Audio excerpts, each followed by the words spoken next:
એક સેટઅપ જે છે આજે ગ્લોબલ ફ્રન્ટ તરફથી જોઈએ તો ઓલમોસ્ટ ફ્લેટ ક્લોઝિંગ યુએસ માર્કેટમાં આપણને જોવા મળ્યું છે, જ્યાં ડાઉ S&P એક થોડા ઘણા ઘટ્યા તો નાસ્ટેકમાં ફ્લેટ ક્લોઝિંગ આપણને જોવા મળ્યું હતું. અને હવે એક જ વસ્તુ પર જે ફોકસ દરોને લઈને કઈ રીતે નિર્ણય આવશે એના પર કઈ રીતે તમે જોઈ રહ્યા છો ઓવરઓલ જે નંબર્સ આપણને આવતા US like ADP employment jobless ક્લેમ્સના પણ ડેટા છે અને જે સંકેતો છે બેઝિકલી ગ્લોબલ ફ્રન્ટથી જોઈએ તો તમારો વ્યૂ.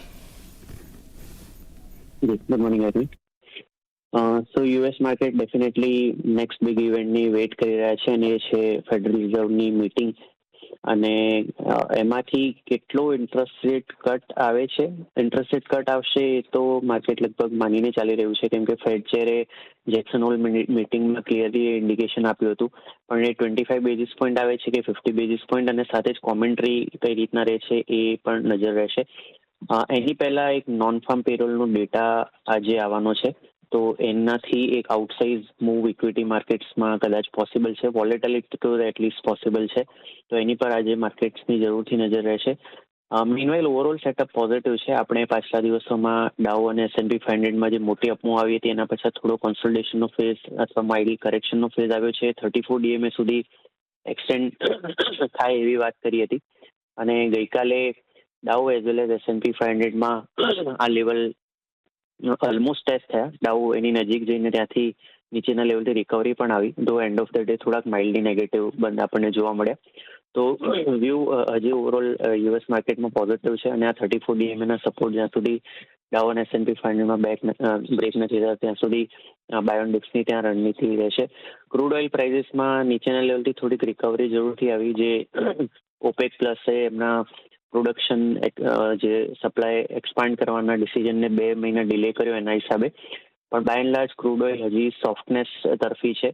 તો મારા હિસાબે યુએસના ઇક્વિટી માર્કેટ થોડા નેગેટિવ જરૂરથી બંધ આવ્યા છે, પણ ઓવરઓલ ટ્રેન્ડ પોઝિટિવ છે. ધો એને આપણે થોડુંક ઇનિશિયલ ટ્રેડમાં રિએક્ટ કદાચ ઇન્ડિયન માર્કેટ કરી શકે, અને એના હિસાબે લગભગ 60 પોઈન્ટનું lower opening Gift Nifty suggest કરી રહ્યું છે. ઓકે, વ્યૂ ઓવરઓલ આ સેટઅપ ગ્લોબલ ફ્રન્ટ તરફથી આપણે જોઈ રહ્યા છીએ. પ્રદીપ, FIS DISના નંબર્સ, તો FIS ડેટા એક નેગેટિવ પરંતુ DIS પોઝિટિવ છે. FIS જોઈએ તો 689 કરોડનું કેશમાં વેચવાલી છે, તો DIS તરફથી 2971 કરોડ આસપાસનો એક ખરીદદારીનો આંકડો આપણે કેશમાં જોઈ રહ્યા છીએ. વાયદા કારોબાર પણ ઇન્ડેક્સ પણ નેગેટિવ છે, 670 કરોડની વેચવાલી કરી છે. સ્ટોક ફ્યુચર્સમાં 4200 કરોડથી વધુની વેચવાલી આપણને ખાસ કરીને બતાવી રહ્યું છે. કઈ રીતે આ ફિગર્સ તમે જોઈ રહ્યા છો? કારણ કે હવે FISની જે આપણે ખરીદદારીની ગઈકાલે વાત કરી તો એક નેગેટિવ ફિગર આપણને એક્સપાયરીનું સેશન પણ એક ખાસ કરીને ધ્યાનમાં રાખીશું. આપનો વ્યૂ? તો ગઈકાલે FISના આંકડા અક્રોસ ધ બોર્ડ નેગેટિવ છે, પછી તે કેશ સેગમેન્ટ હોય કે ઇન્ડેક્સ ફ્યુચર હોય કે સ્ટોક ફ્યુચર હોય.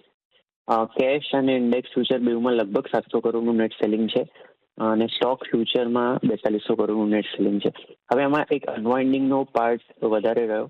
15,100 કોન્ટ્રાક્ટ લોંગ સાઇડ અનવાઉન્ડ થયા, 4,700 કોન્ટ્રાક્ટ શોર્ટ સાઇડ અનવાઉન્ડ થયા.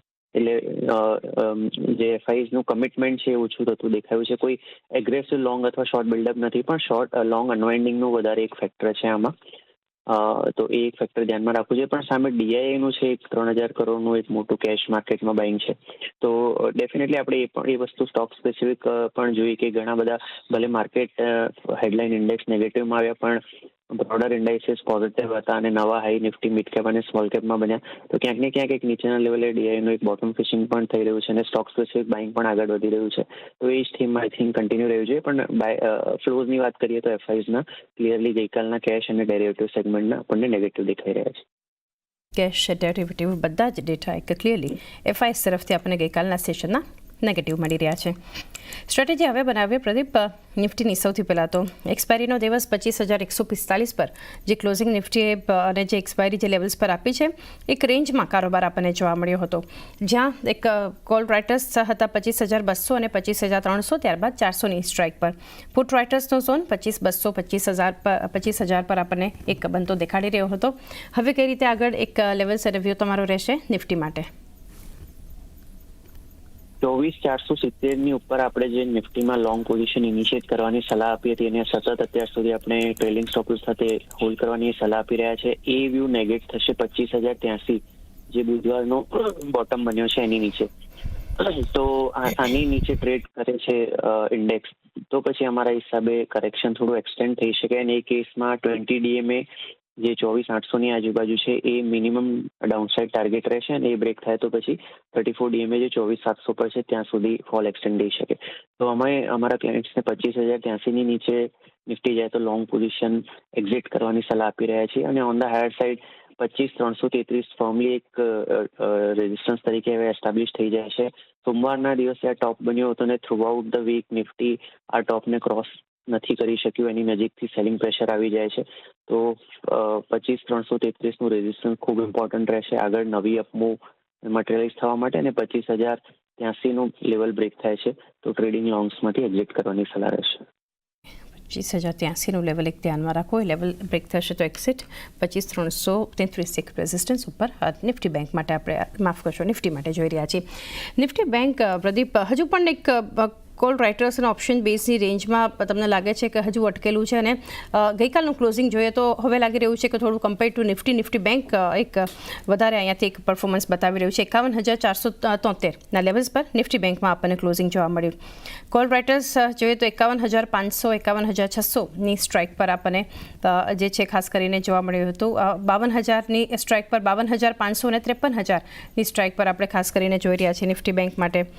ત્યારબાદનું જોઈએ પુટ રાઇટર્સનો ઝોન તો 51,200 51,000 આ સ્ટ્રાઇક પર પુટ રાઇટર્સ છે આપણને જોવા મળ્યા. કઈ રીતે તમે હવે જોઈ રહ્યા છો આગળ અહીંયાથી સ્ટ્રેટેજી નિફ્ટી બેંકની? યુ રાઇટલી મેન્શન કે Nifty bank relatively better performer રહ્યું છે આ અઠવાડિયે એટલીસ્ટ.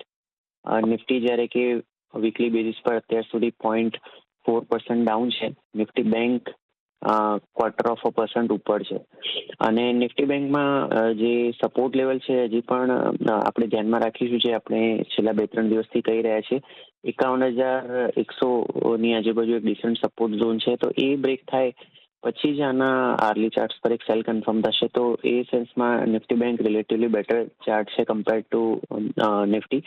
અને આમાં હજી પણ આપણે 51,940ના નેક્સ્ટ અપસાઇડ ટાર્ગેટ તરફ ધ્યાન રાખી રહ્યા છીએ. તો આજનું જે સેશન છે ક્રુશિયલ રહેશે કે લોઅર સ્ટાર્ટ પછી જે રિકવરી આવે છે એમાં નિફ્ટી બેંક લીડ કરવું જોઈએ અગર જો રિકવરી આવે છે તો. પણ એવું નથી મટીરિયલાઇઝ થતું અને નીચેની સાઈડમાં 51,100ના લેવલ તૂટે છે તો પછી કન્ફર્મ થશે. તો આ સપોર્ટને ધ્યાનમાં રાખો નિફ્ટી બેંક માટે. અને ઓન ધ હાયર સાઇડ 51,940નું નેક્સ્ટ અપસાઇડ ટાર્ગેટ રહેશે. એસેટ મેનેજમેન્ટ કંપની નામ India, Nippon asset management India પહેલી બાય પિક રહેશે. 34 DMAની નજીક સપોર્ટ લઈને છેલ્લા 3-4 દિવસમાં અપવર્ડ મોમેન્ટમ આવી છે અને ગઈકાલના સેશનમાં એક સારા વોલ્યુમ સાથે આર્લી ચાર્ટ્સ પર બાય કન્ફર્મ થયું છે. 707.65નો બંધ છે. 684નો સ્ટોપ લોસ રાખી 740ના ટાર્ગેટ માટે નામ ઇન્ડિયાને લઈ શકાય. Stock exchange BSE Bombay stock exchange second pick રહેશે. એક સારું બ્રેકઆઉટ ડેલી ચાર્ટ્સ પર કન્ફર્મ થયું છે ગઈકાલે સારા વોલ્યુમ સાથે. 2890નો બંધ છે. 2780નો સ્ટોપ લોસ રાખી 3010ના ટાર્ગેટ માટે BSEને લઈ શકાય. 3-4 દિવસનો ટાઈમ ફ્રેમ બેવ રેકમેન્ડેશન માટે, અને આ બેવ સ્ટોક અમે અમારા ક્લાયન્ટ્સને પણ રેકમેન્ડ કરેલા છે. ઓકે, નામ ઇન્ડિયા સૌથી પહેલાં તો નિપોન લાઈફ અહીંયા લેવલ્સ ધ્યાનમાં રાખો. 684 સ્ટોપ લોસ, 740ના લક્ષ્યાંક. અને BSE નેક્સ્ટ કાઉન્ટર છે પ્રદીપ તરફથી 2780 સ્ટોપ લોસ છે, જ્યાં 3010ના આ ટાર્ગેટ સાથે આ એક સ્ટ્રેટેજી ખાસ ધ્યાનમાં રાખવાની છે. તો એ સાથે જ પ્રદીપ સમય થયો છે કે રજા લઈએ. ડિસ્ક્લોઝર્સ જાણીએ આપના. ડિસ્કસ કરેલા સ્ટોક્સમાં ક્લાયન્ટ્સનો વ્યક્તિગત રોકાણ હોઈ શકે. આભાર. પસંદગી છે એ છે અલ્કાઇલ અમીન. અલ્કાઇલ અમીનમાં આપણે જોયું હતું કે કન્ટિન્યુઅસલી એક પ્રેશરમાં આપણને કારોબાર કરતું જોવા મળ્યું હતું. ત્યાંથી આપણને ફરીથી એક પોઝિટિવ સાઇડની ડિરેક્શન બનતી જોવા મળી રહી છે. જેમાં બોટમ એન્ડ પર આપણે જોવા જઈએ તો ડેલી ચાર્ટ પર ક્યાંક એક double bottom sort of formation પણ ફોર્મ થઈ છે, અને જેનું બ્રેકઆઉટ આપણને પ્રીવિયસ સેશનમાં બનતું જોવા મળ્યું હતું. તો કદાચ આપણને અહીંયા એક સારી એવી રેલી ઉપરની સાઈડ પર બનતી જોવા મળી શકે છે, જેમાં આપણને ઉપરની સાઈડના લેવલ્સ કન્સિડર કરીએ તો 2,360ની આસપાસનો આપણો ટાર્ગેટ બનતો જોવા મળે છે, અને નીચેમાં 2,150ની આસપાસનો સ્ટોપ લોસ મેન્ટેન કરવાની સલાહ રહેશે. સેકન્ડ જે કાઉન્ટર છે એ છે ઇપ્કા લેબોરેટરી. ઇપ્કા લેબોરેટરીમાં અગર આપણે જોવા જઈએ તો છેલ્લા ઘણા સમયથી આપણે એક સારી એવી રેલી બનતી જોવા મળી. ત્યારબાદ હાલમાં આપણને એક નાનકડું કન્સોલિડેશન પણ બનતું જોવા મળ્યું, અને કન્સોલિડેશનનું બ્રેકઆઉટ આપણને યસ્ટરડેના સેશનમાં બનતું જોવા મળ્યું છે. સેમ સાઈડ પર આપણે જોવા જઈએ તો RSI પણ હવે પોઝિટિવ ડિરેક્શનમાં ટ્રેડ કરવાનું સ્ટાર્ટ કર્યું છે, અને વોલ્યુમ્સે ઘણો સારો સપોર્ટ કર્યો છે આપણને ઇપ્કા લેબોરેટરીમાં. તો એક પેલેન્ટ સોર્ટ ઓફ ફોર્મેશન ફોર્મ થઈ હતી ડેલી ચાર્ટ પર, જેનું બ્રેકઆઉટ આપણને યસ્ટરડેના સેશનમાં બનતું જોવા મળ્યું છે. તો આ જે પોઝિટિવિટી છે એ કદાચ જ આપણને આવતા સમયમાં કન્ટિન્યુ થતી જોવા મળી શકે છે. ઉપરની સાઈડ પર જે લેવલ્સ ધ્યાનમાં રાખવાના રહેશે એ રહેશે 1600 ની આસપાસનો લેવલ ઉપરની સાઈડ પર બનતો જોવા મળી શકે છે અને નીચેની સાઈડ પર અગર આપણે વાત કરીએ તો 1380 ની આસપાસનો સ્ટોપ લોસ મેન્ટેન કરવાનો રહેશે. જી, મારા તરફથી ટ્રેડિંગ કોલ્સમાં એક રહેશે અલ્ટ્રાટેક સિમેન્ટ. અલ્ટ્રાટેક સિમેન્ટમાં આપણને ચાર્ટ સેટઅપમાં સારું એવું પોઝિટિવિટી છે. ગઈકાલે અપ લેવલમાં જઈ અને પછી આખો દિવસ કોન્સોલિડેટ કરીને નીચે આવ્યું છે. અત્યારે પ્રાઇસ લેવલ ઇમ્પોર્ટન્ટ સપોર્ટની પાસે છે. જ્યાં સુધી 11,500 ની ઉપર રહેશે ત્યાં સુધી આ પોઝિટિવિટી બનીને રહેશે. 11,500 ના સ્ટોપ લોસની સાથે અગર આને લોંગ કરીએ તો 11,650 અને 11,750 બે ટાર્ગેટ આપણે આમાં ફ્યુચર્સ ઉપર બનાવી શકીએ અલ્ટ્રાટેક સિમેન્ટમાં. અને બીજું જે મારું કાઉન્ટર રહેશે that will be Indigo. Indigo માં પણ પોઝિટિવિટી છે અને એને રીઝન પણ છે પોઝિટિવ રહેવાનું because of the news of crude. તો અહીંયા અગર આપણે સપ્ટેમ્બર ફ્યુચર્સને લોંગ કરીએ 4,850 ની આસપાસ પ્રાઇસ છે. જ્યાં સુધી 4,800 ની ઉપર રહેશે ત્યાં સુધી પોઝિટિવિટી બનીને રહેશે અને આમાં મારો ટાર્ગેટ રહેશે 5,000 નો.